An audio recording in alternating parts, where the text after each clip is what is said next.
Hello everyone, welcome back to another video. Today we are going to be taking a look at the brand new X-Wing Starfighter set number 75218 from the brand new summer 2018 line. This is going to be recommended for ages 8 to 14. It comes in a little over 700 pieces and comes with 2 minifigures and 2 astromech droids, 2 of which you guys can see right in front of you. So right here guys, we do have Biggs Darklighter, R2-Q2, and inside the cockpit we do have Luke Skywalker and then R2-D2 in the back. So first things first, let's go ahead and give you guys a closer look as to the actual minifigures and astromechs that come in this set. Alright guys, so here in front of you we do have the 2 minifigures and 2 astromech droids. Once again we have R2-D2, Luke Skywalker, Biggs Darklighter, and R2-Q2, who are the 2 different renditions of figures that you'll get. Now perhaps the most noticeable thing about the new minifigures in this set are going to be the brand new head molds that we have gotten. They are brand new 2-piece head molds, which I absolutely love. First of all, you can see the variety in the 2 helmets that we have. Obviously we're going to have Biggs and Luke's different respective helmets, as you guys can see here, but I'm absolutely loving the 2-part mold. Now obviously 2-part mold is different from what we've gotten before. Now it should be noted that the 2-part mold that we have gotten in this new set is a little bit heavier and a little bit thicker. However, I do want to express that I think it looks much better than what we've gotten. And when I say 2 mold, I basically mean that the visor and then the mold itself for the helmet are actually 2 different pieces of plastic. At least that's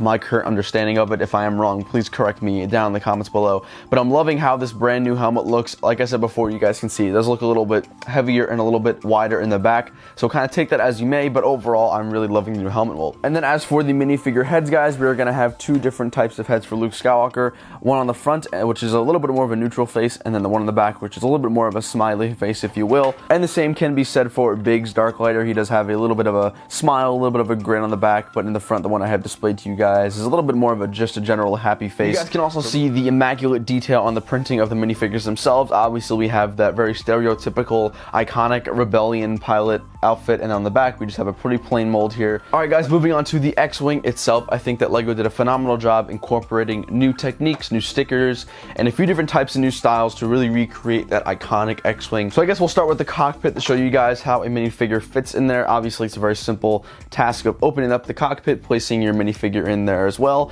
closing it up, and then behind him, there is also a spot for an astromech droid, so for sake of Luke Skywalker in the cockpit, we will throw R2-D2 back there. This kind of style and technique of putting in the minifigure and the astromech droid behind it is something that we've been really accustomed to. So it's not necessarily something that's new, but it's also always refreshing to see such a great style work out where you can really have the astromech droid right behind the pilot like they are in the movie. Moving on to the wings of the X-Wing, you guys can see here we have a multitude of wedges, slopes, white plates and tiles, modified plates, and then a few stickers here and there to make the iconic X-Wing part, as well as some stickers on the engine, like for instance right here. On either ends we do have a missile shooter, which is obviously a very simple thing to use, which is always a great play feature for when kids want to go ahead and play with the X-Wing and pretend like they're actual pilots, which is always nice to see. Moving on to the back of the X-Wing, guys, we're going to come across what is in my opinion the most aesthetically pleasing, or the nicest part of the X-Wing to look at in my opinion. You guys can see here the different parts that we have used to create the back of the X-Wing, which looks like a whole bunch of wiring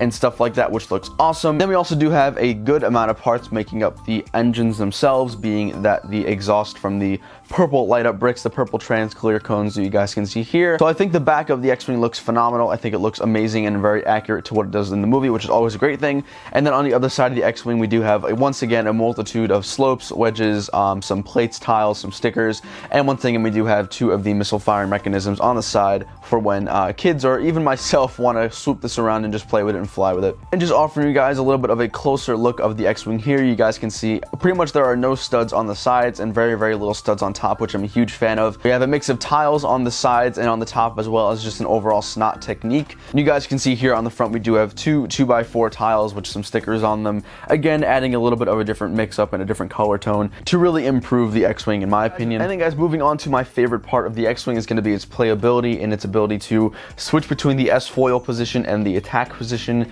Basically, you're going to have to pull or push this tan lever up top, and I'm going to have to lift it up, obviously, because I don't want the wings to break on the ground. Basically, you pull this wedge up here forward, and the wings do completely fold up, and you can obviously fold up the front landing gear like that. And then if you want to put it back in, you can do 2 ways. Either you can pull this tan part back like that, or there's actually a knob underneath right here that you can push straight up, and it does close very, very quickly. And that's actually what these rubber bands on the back are for, in case you were wondering, to keep them kind of loose. But I love the fact that it's so easy to change these guys and their wings into attack mode or the S-foil or the speed mode, which I'm a huge fan of. That's definitely got to be my favorite part of this entire X-Wing. So guys, that's going to wrap up this very quick overview of the X-Wing set. I'm a very, very big fan of this. I'm not going to lie. I definitely want to get a few more, maybe do some slight color changes to make a whole Rebel fleet, or maybe the Rogue Squadron or something like that, which would be really cool. Not sure if I mentioned this before in the video, but this set does retail for $69.99 or just $70 US at the LEGO store. You guys can also find these sets at Target, Walmart, maybe some Barnes and Nobles and everything like that. I would definitely recommend it. In fact, I think this is one of the few sets in the line that aren't too overpriced. I think a perfect price for this set would be around $60, much like the TIE Fighter. However, I'm a huge fan of the X-Wing, especially the fact that it can just change its position like that, which is so awesome. So guys, thank you all so much for watching this review. Let me know down in the comments what you think of this X-Wing, and I'll see you guys later. Peace.